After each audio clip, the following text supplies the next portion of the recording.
Broadcasting from the business capital of the world, this is the Podcast Business News Network. When it comes to the way you show up, the way people perceive you, it all comes down to your image. And we're going to identify what some of the core classic styles are today that could connect with your image. She's somebody that helps people with this all the time. Not only is she the woman behind the International Image Institute, but she also trains people on how to do this. And she's back with us. Karen Brunger joins us on the show. Karen, welcome. How are you? Hi, I'm great. Thanks. How are you? Very well. Learned a lot when we've gotten together in the past about color, about style. I'm going to inflate you for a moment, and with reason for that. You are the sought after person when it comes to color coordination. I think color palette. I'm trying to think of the exact term for that. Like in the Color analysis. color analysis. Thank you. In the world, you're the go-to for that. Because you know your stuff. And of course, you help individuals define their style and find the right colors and all of that when they're trying to brand themselves. But also you teach people on how to do this as well. So we're always looking to be trendy, but sometimes that comes at a price because you got to always change it up. Core classic styles. What are we talking about there? Okay, so the core classic styles refers to the universal style system. And this was actually created by Elise Parsons, but I'm one of the authorized trainers for the universal style system. So I'm qualified to talk about it. So it's a brilliant system. So there are 3 core classics and everyone would fit into at least one core classic. Some people fit into all 3 core classics. And so to find your core classic, there's 9 different assessment tools. So it's quite an in-depth process to identify what your core classic is. But to give you an idea about what they are, so the first one is called sporty. And sporty is where, our whole, what we're really about is action and going out and doing things and being comfortable and casual. And there's color there and there's energy. So some people have that as their core classic, where it's that kind of active energy look, right? So that's a core classic. A second core classic is called traditional. And traditional is where we're a little bit lower key, of course, traditional, and it's good for credibility, for going out there and making things happen in terms of, getting the business done. So it's, as it says, it's traditional. Traditional is a really good style for building relationships and, it's really, really good for letting people know that you know what you're talking about. So that's traditional. The third style is elegant, and elegant it's a little bit more of a prestigious look. So that's where everything's a little bit more quieter, but also more refined. So it's very, very elegant, monochromatic, high quality, very fine fabrics. So it's more of that elite type of look. So every single person has at least one of those 3 core classics, right? Wow. So yeah. How is it determined? What are some of the criteria? Is it your personality? Yes, your personality.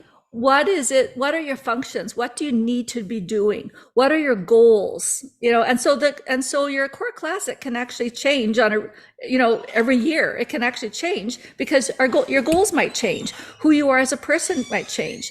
It's also based on the activities that you're doing. It's based on your body, your coloring, your facial shape, what your hair does, your height, your bone structure. So there are a lot of physical characteristics that can also come into it that affect how your core classic is. Like your core classic, just looking at you, it looks like you're probably sporty elegant, the combination of those 2, right? Because sporty, active, getting things done, you're an energy person, but elegant, you seem to be like you're dressing in a monochromatic, very elegant, refined way, right? And are you saying that for me, or is that that's for you? And actually that's my core. Those are my core classics. As like I'm primarily elegant with some of the sporty. I'm never traditional, but yeah. I think I feel you're on point in applying that to me, I would have to look at the others, what is elegant. But when I show up, it's always got to have a bit of sport to it. I can't just show up with a jacket and tie. It's just not going to work for me. It's either in the shoes, it's either in the even if I wear a suit jacket, whether it's with jeans or a suit, you know, top to bottom, I'll always have a shirt that has a little bit of something going on, or the pocket square.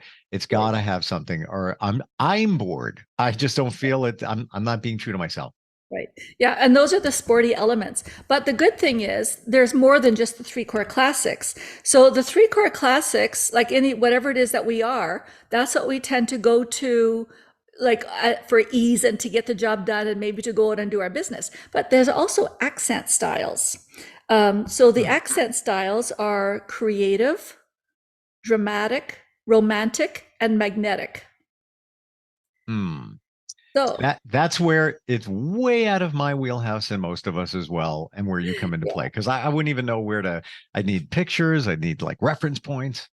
Yeah. So that's where it does get more complicated. So that's why, it's easy to focus on the three core classics to say, okay, where might you fit in there? What serves you best. And then it also makes sense why when you're getting dressed, why these, particular type of clothing seems to be more in alignment or easier to wear. Like, so for example, for me, and sounds like for you as well, if we were to put on like a traditional suit, and have something very traditional, it would just say, oh no, get this off, it's just not right. Hmm. But for another person, like traditional is outstanding, it's like beautiful and it's so in alignment with them, it's stunning. But for somebody that doesn't have that style, the traditional style, it makes they would look old fashioned and boring. Hmm. Yeah. Totally So get it. it really is identifying and appreciating what your core classic is, right? So yeah, it's kind of fun.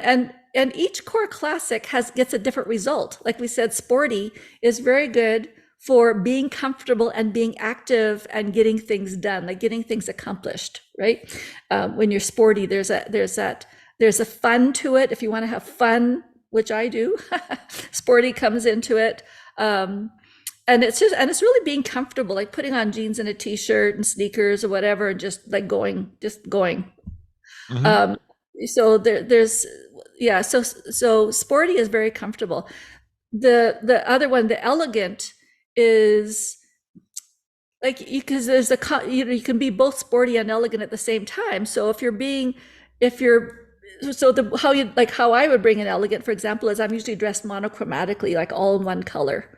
I usually use very highly refined fabrics. So so there's an elegance to that.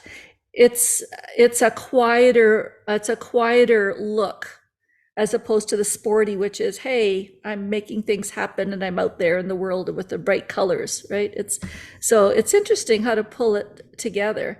And I know there are some people that are all three at the same time. They're sporty, traditional, and elegant all at the same time. That's possible. How do you blend all of this together depending on what you're doing? Well, yeah. So depending on what you're doing, you could pull out more of one style than another. Like it could be that sitting how you are now, you're bringing up more. You might bring up more of your sporty style.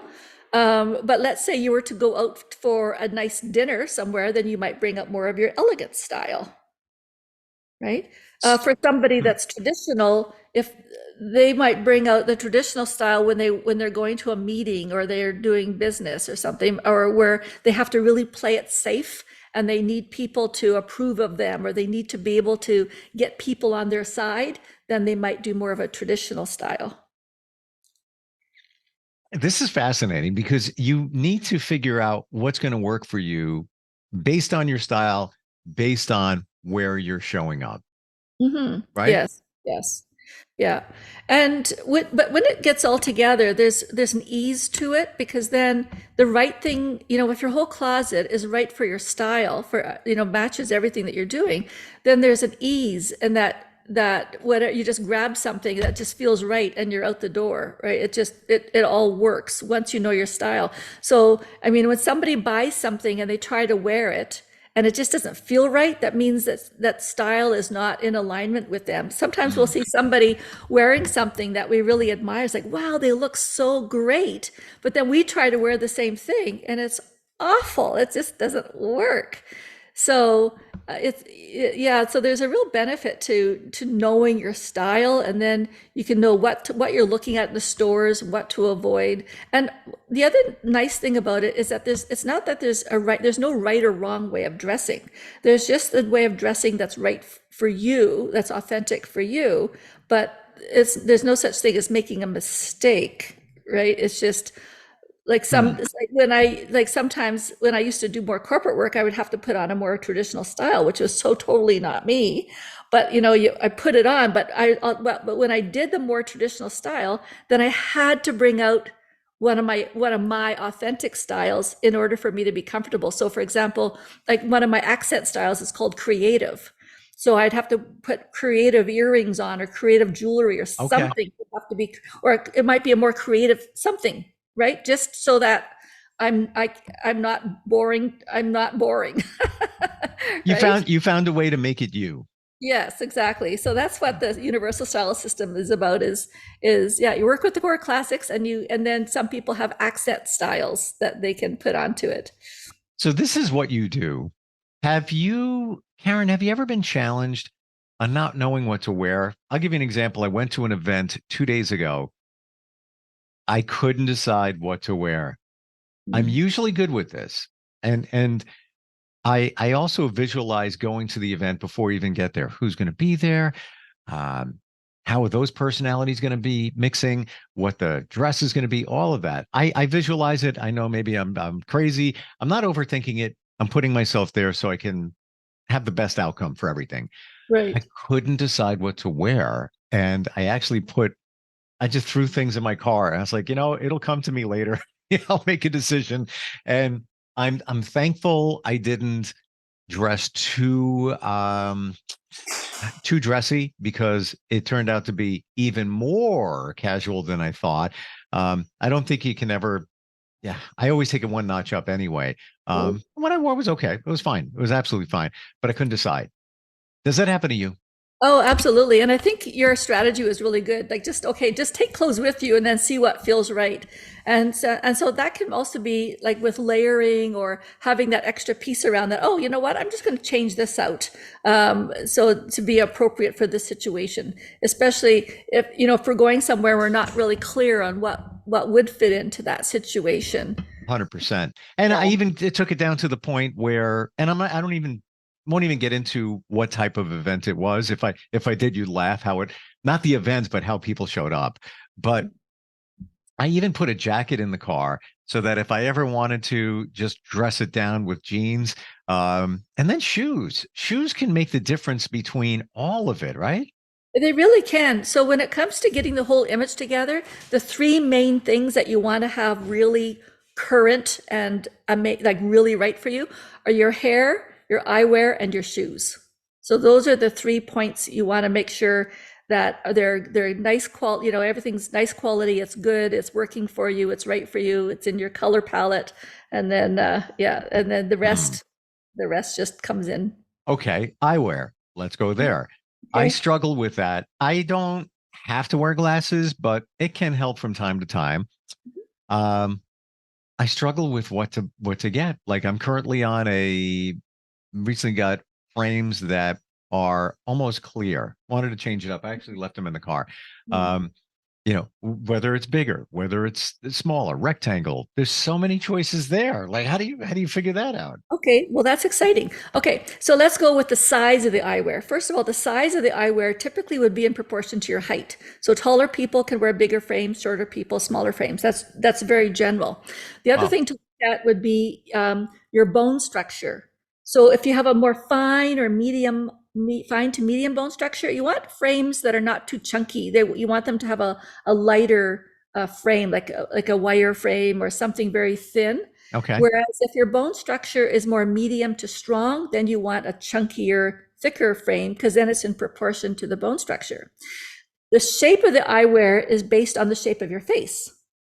So your face looks pretty oval. And so your frames, now you do have some a little bit of chiseling. Actually, our facial shapes are pretty similar. Um, oh, here, let me put my glasses on. Okay. So my glasses are wire framed because I have a fine bone structure.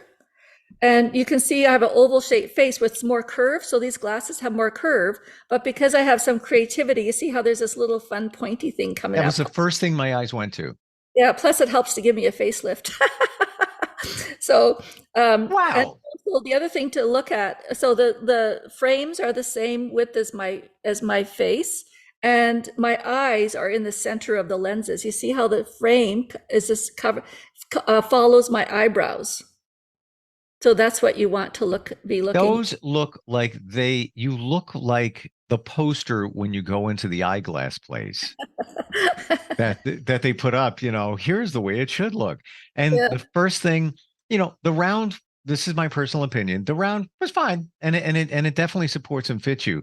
But the fact that you changed it up over here with that frame adds a cool vibe to it, breaks that circle. This yeah. is why you're great at what you do. Like, whoa. And That also, was of like course, the cool. color is my color. So for you, because you have more angle, then you can have more or less an oval type of frame, but with some angle to it if you want, right?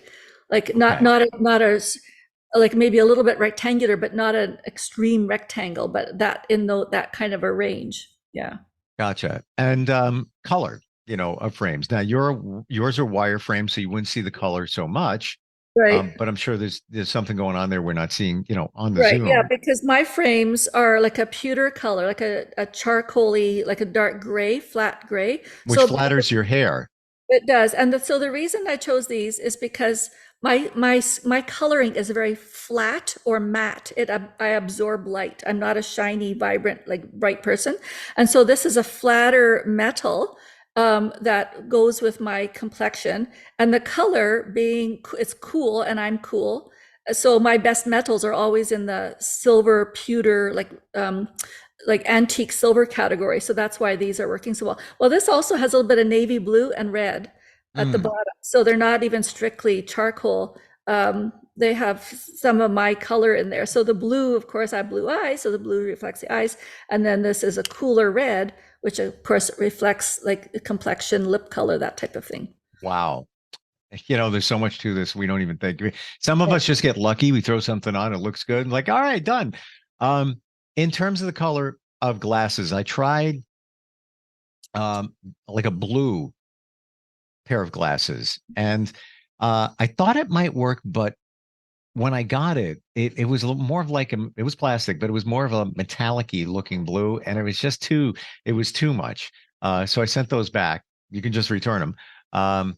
What color would work for me? What do you think? Okay. So there are blues that like everybody has a blue. So it's a matter of getting the right blue. So for you, you look like you would be suiting like you could do like a turquoise blue. The main thing with your blues is they cannot be muddy. You don't want or that's at least what I'm perceiving just because I haven't done your color analysis, but you're looking like you might be more warm than cool. That we have like you can compare our complexions. You have a more peachy golden look, whereas I'm more ashy rosy. Hmm. That's at least what I'm seeing here on camera. Yeah, So in that case, you would go if you want blue, you would want like a brighter blue, like you're good in those clear translucent frames, like the frames that are kind of see-through. that's the one that's in my car that I recently got, and I got that with the blue. But the blue was just it was too blue. It was too. It needs to be more of a call it a hint of blue, a little bit more Right, than a hint yes. of blue. Yes, you can Okay. do it with blue. Final question based on my coloring, and I just Uh-huh. find this fascinating the way this works, but this is how we show how you work. What other color would work if I wanted to get out of, the black of the clear is, over to the side. Um, what color would I pick? You're very good with golden browns. So you could do gold, like for frames, you could do gold, but in your clothing, you could do golden browns, cream, um, so your whole color family is light, bright, and golden. So you're actually good in turquoise and cream and robin's egg blue and That's lilac me. That that and that golden brown. Yeah. I So don't have anything in brown. I don't have anything in gold. I have, red flannel. It's the only red thing I have, and that's, you wear that twice in the fall and you're done. Um, I just don't. I've never looked at those colors. The browns are just drabby to me, and it's just what you said. The kind of the teals, the blues, yeah, sometimes purple and black. Black always looks good on me. That and people tell me that too. Yeah. Well, black is yeah, a color that it adds that stability, gives that stability look and also a current look. So, but yeah, like gee, I wish I could put colors on you right now so we could see what actually is working for It you. would be cool. Because your eyes Yeah, also look very bright, like they're bright and blue, so that's also a clue of a lighter, brighter, warmer palette. Um, if that's the case, so then your darker colors would be like a light navy blue, like not a too dark of a navy blue, but a lighter navy. I agree. Yeah, and so you'd be better in turquoise rather than teal because teal gets a little bit heavy for you. So there are some of the browns will be too heavy. That's why they have to be browns like more butterscotch, honey, caramel, cinnamon, nutmeg, paprika. You could do spices, paprika, cayenne.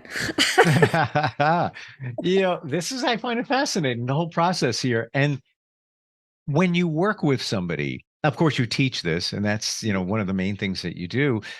When you're finding somebody's color palette, are you doing what I visualize the old school thing where it's a swatch of color next to you? Oh, no, let's try this one. No, let's try this color. Still Yeah. being done? That's what we're doing. And we're comparing colors. So we'll put one color on and then another color over top. And then as we take away the top color, we see, okay, what happens to the face?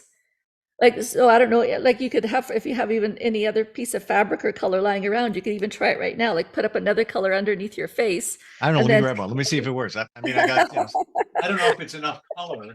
we'll see what happens. Yeah, the only thing I have is like this is just a hoodie that was laying here, but this is Okay, more, all right, this is so it's blue. blue. Okay, all right. So when you put that up underneath your face, say, so it's really lifting up your face. You see how your eyes are sparkling, Hmm. right? Yeah, Right? Compared to when you don't have it, your eyes are really coming out nicely with that blue. Yeah, interesting. This yeah. is actually an old hoodie, and it looks brighter on camera than it really is. Uh-huh. Um, but I've had this forever. And just to your point, I don't know why I like it, but maybe what you're saying is it has a certain look. And I've got other ones that, are sort of in the blue family.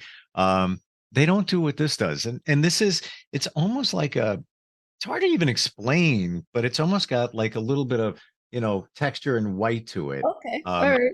but it makes Yeah. it, a little, you know what? Looking at what you're wearing, it Mhm. almost looks like that because you have a different type of tones Right. within So your yours eyes. is more of a cobalt blue. I see a little bit of green in that blue, whereas the blue I'm wearing has a little bit more purple in it. Okay. So this is Hmm. a purpley blue. So, but the greeny blue, like that's another thing that would be nice on you is the blue that has a bit more of a green, like a cobalt blue. That kind of greeny blue is what's really working for you. And the other thing would be to make sure your blues are more clear as opposed to muddy, right? Because Hmm. if you wear something muddy, oh, I just got a picture of it in my mind. If you put something muddy on, you would actually turn gray and kind of pasty. Yeesh. And you know what's interesting? If you can't on a Zoom here, uh, unless we zoom in and all that, you Yeah, can't see, but my eyes are blue, but there's a hint of green, which yeah, stands to reason why what you're saying would yeah, tie everything together, at least with my coloring. yeah. Yeah, that's the whole process is it's fascinating because it's so important. How you show up, what you're wearing. Style is one thing, but color is another thing. You Yes. could have the perfect fitting jacket, dress, whatever it might be. If it's not the right color, you just wasted your time. Right. Yeah, that's exactly right. Yeah. Wow. Yeah. For Uh, me, color is number one for sure. this is just a sampling of what you do with the International Image Institute. Certainly teach this so people can make it their life's work to help others doing what we just described here. How do we find you, Karen? My website is imageinstitute.com. Gotcha. And for somebody looking for a color analysis and color palette and all of that, and also to teach, they can reach out to you same way. Right, yes. So that website has information on the different training programs that we offer. And there's also a direct link to our web store, which has all of our color analysis tools, our Oh, image consulting tools, all kinds of resources are on, and there's some for free as well on our web store. So yeah, people can check out both of them. I've been to your site and I don't recall seeing a web store, so I will definitely be checking that out. Yeah. I think Super cool. I can't remember what the tab is called. It might be like shop or it might just be store. I'm not sure, but yeah, Sure. you can go there and click, and we have like over 200 products, I think. But Wow. I think we're the number one supplier in the world for color analysis tools. So most people get their Swatch wallets and their tools for doing color analysis. Yeah, we have all of that. Awesome. Karen, thank you so much for today. Really appreciate it. Okay, you're welcome. Thanks for having me. We'll be right back.